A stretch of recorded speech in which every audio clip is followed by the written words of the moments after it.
Hey everyone, little पाठशाला में आप सभी का बहुत बहुत स्वागत है। तो आज हम कक्षा 7 भाषा भारती 8 ग्रेड अभ्यास पुस्तिका का पार्ट 4 हल करेंगे। पार्ट 4 यानी 2 कविताएं, और ये हमारी 8 ग्रेड किताब है। चलो आ जाते हैं बहु विकल्पीय प्रश्न पर। थिन थिन धा धमक धमक पंक्ति में अलंकार है अनुप्रास। फूली कदम्ब कविता में कवि का मन किसे छूना चाहता है? कंदुक को। मेघ बजे शब्द से क्या अर्थ है? बादल गरजे। कदम के फूल के आकार की समानता किसमें है?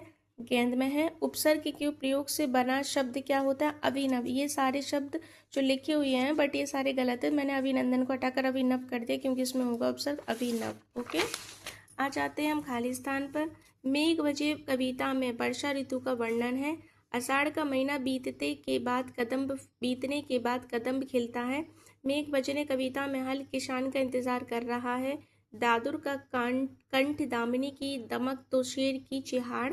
लालच शब्द में आई प्रत्यय लगाकर बनने वाला शब्द ललचाई है।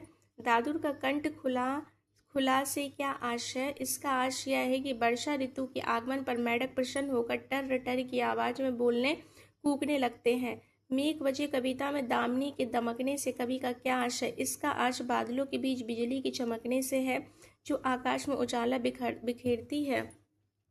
मेघ बजे और फूले कदम्ब कविता का रचयिता कौन है? इस कविता के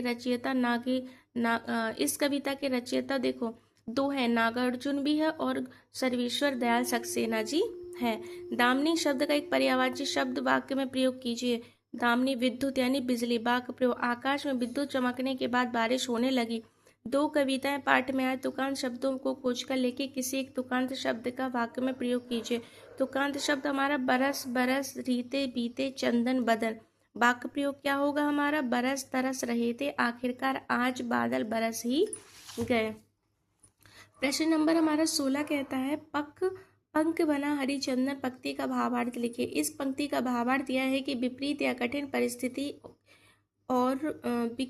परिस्थितियों भी अनुकूल और पवित्र हो जाती है। जिस प्रकार केकड़ यानी पंख ईश्वर के चरणों को स्पर्श पाकर या सच्ची श्रद्धा के कारण माथे पर लगाने योग्य है।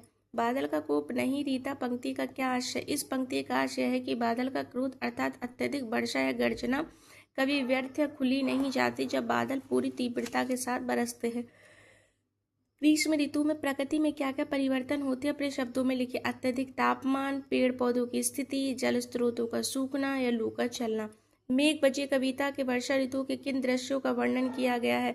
तो आकाश में काले घने बादलों के उमड़ने घुमड़ने और उनके जोर से गरजने का दृश्य, बादलों के बीच चमचमाती हुई बिजली के चमकने का दृश्य, रिमझिम और मूसलाधार बारिशों की बूंदों के गिरने से धरती के तृप्त होने का दृश्य।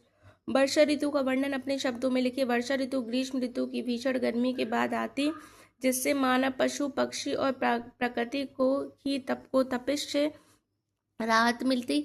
इस मौसम में ठंडी हवाएं चलती और आकाश में काले कल्याणी बादल छा जाते। किसान खेतों में फसलों की बुवाई शुरू कर देते हैं और जंगलों में मोर पंख फैलाकर नाचते हैं। तो हमारा पाठ हुआ समाप्त। हम मिलते हैं अब नेक्स्ट चैप्टर में। जब तक के लिए थैंक यू।